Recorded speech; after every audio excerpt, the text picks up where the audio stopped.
We're celebrating our British world champions tonight. We've just heard from Amir Khan. Let's move on to a man who had a bit of a mixed year in 2010. Carl Froch, WBC super middleweight champion. How are you, Carl? I'm good, thank you. Happy New Year to you as well. Thank you, same to you. And I believe you've got some news for us tonight on 5 Live Boxing. Have I? I don't know, that's what it says. It says in front of me. Here, aren't you? He's finished the living room. He's finished hanging the paper in the living room, and he's delighted. Busy day today, but you've got some developments about where you might be and what you might be doing next time out, Carl. Yeah, potentially. I mean, it's not been confirmed yet, but I'm looking at May 21st, which is a little bit further back than what I wanted it to go. But I've been a bit down with a bit of a chest cold and flu symptoms the last couple of weeks. So the original date of March 19th probably wouldn't have been very realistic anyway. I had a chat with my trainer, Robert McCracken, and he's not happy if I don't do 12 weeks. So the 12-week sort of cut-off date went a couple of weeks ago with this illness. You'll have to excuse me if I do a few coughs because my throat's a little bit sore still. Listen, half the country will be sympathetic to you, Carl. yeah, definitely. Everyone's the same. But no, May 21st is looking very optimistic, which I'm happy about. Venue still yet to be confirmed. We're not sure where it's going to take place. I'm going to push to get in England. You know yourself, my last 4 fights, I've only had one at home, and that was at 3 in the morning, so it's not been ideal from that point of view. But you know, I've signed up to the Super 6 World Boxing Classic, which is obviously with Showtime in America, so I've not really had the full say on where and when, but I'll do what I can to get it in England. But if not, I mean, May 21st for a semi-final of such a fantastic fight against Glenn Johnson, something I'm excited about. Carl, we're hearing all sorts of venues: New York, Montreal, Detroit, Las Vegas, and obviously you'd like to get it here. Do you have any preference if you have to? I mean, not that Johnson's got a direct following; he's just a great old pro and a very good one. Don't get me wrong. Have you got any preference about where, if you had to fight in America, you'd like to fight? I know where I don't want to fight. I don't want to go to Detroit. Don't ask me why, but Las Vegas would be fantastic. Cool. But ideally, I'd love to box in England to give my fans a chance to sort of get down and see me. It's been difficult for my fans to go over to Denmark. Spent a lot of money on you, haven't they, your fans? Exactly, yeah. It's not a cheap hobby following me all over the world. Not. I mean, Denmark and then Finland, and you know, -20. It's treacherous conditions for them. So it'd be nice to come back to England, but this is world-class boxing, and sometimes you have to go away to the States, and that's where it might end up. It might be in Canada, like you mentioned, Montreal. And it could be at one of the fantastic venues in Vegas, which would be great. How important is it for you to develop your profile across the Atlantic?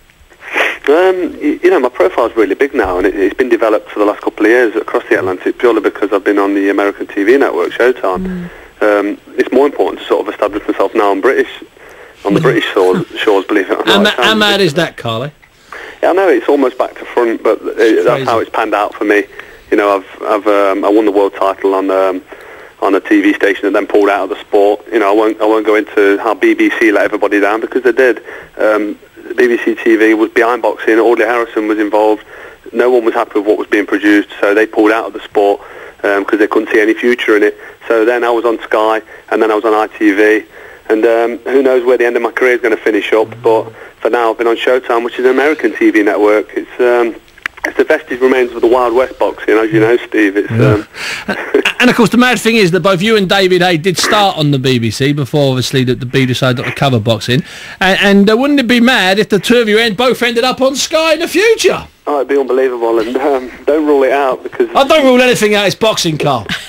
But Carl, have you sensed, as I have, that there's a wider audience has suddenly woken up to who you are after what you did against Arthur Abraham, which was a fight that the bookmakers had Abraham odds on to win, of course.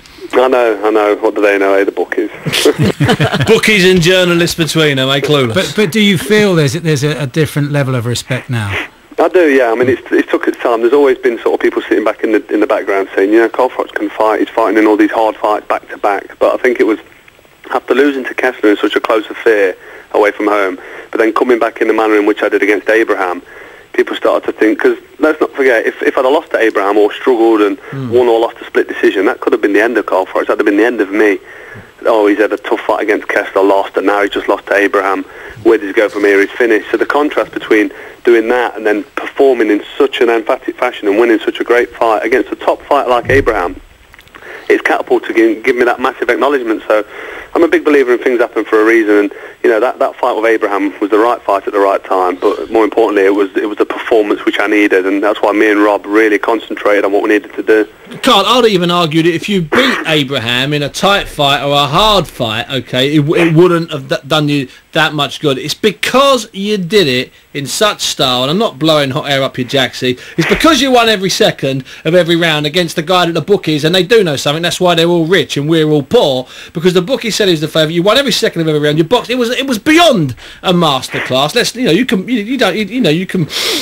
breathe in out there. These are proper applause. It was beyond the masterclass, and I think that's what's permeated, not just the boxing, I think the sports public, is that something very special happened out in Finland in that -20. We saw a British boxer perform, well, just out of his skin against a really good fighter. So that's what I think. Would you agree, Mike? That's what made it different. It was just the nature of the out-and-out victory. Yeah, and it was the pitiful sight of Arthur Abraham in the kind of 10th and 11th rounds. Clueless. When he was just such a broken man. He was just broken apart in so many ways by the sheer skill of Froch. And it was one of the best performances in an overseas ring that I've seen from a British fighter. So would you say your life's changed since then at all, Carl?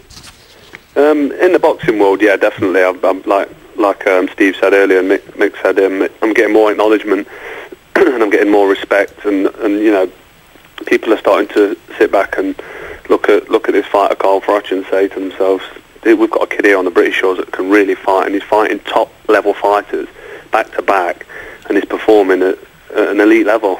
How's he doing it? And then they're looking and saying, who else has done this in the last 4 or 5 fights? And you know, beat the likes of a Jean Pascal who's gone on to do what he's done, and then a Jermaine Taylor and a Durrell who was unbeaten, Olympic medalist, and then Mikel Kessler. Yeah, I didn't get a decision against Kessler. There was a couple of problems, no excuses, but I rectified that against Abraham. So it has changed. Yeah, I'm getting a lot more respect, and deserved respect since that win. Well, listen, Carl, you know, we hope you have a fantastic 2011. Good luck with getting over the cold to start with. Yeah, I'm nearly there. It's turning into man flu now. I'm getting a lot of sympathy off Rachel. Getting no sympathy. All right. Well, you look after yourself. Keep warm. Drink lots of fluids. All right. I'm on it. Thanks very much. Okay. Cheers, Carl. Steve, Mike. See you, Carl. Carl Froch. I mean, let's just quick word, guys, about a fight against Glenn Johnson. Would he throw out many problems for Carl? Oh yeah, he's tough, he's hard, he's been a champion, he's lost to half a dozen champions who he clearly beat but didn't get the decision, including a couple of fights here that were really tight.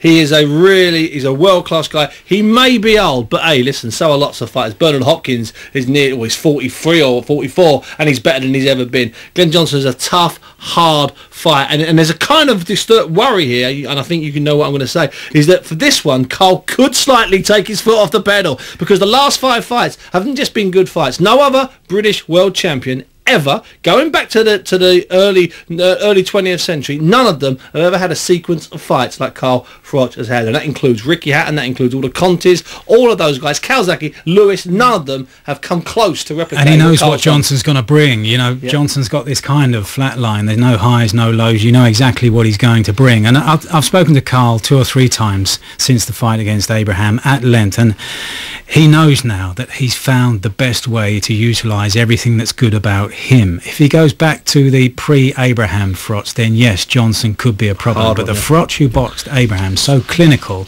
that night will beat Glenn Johnson too.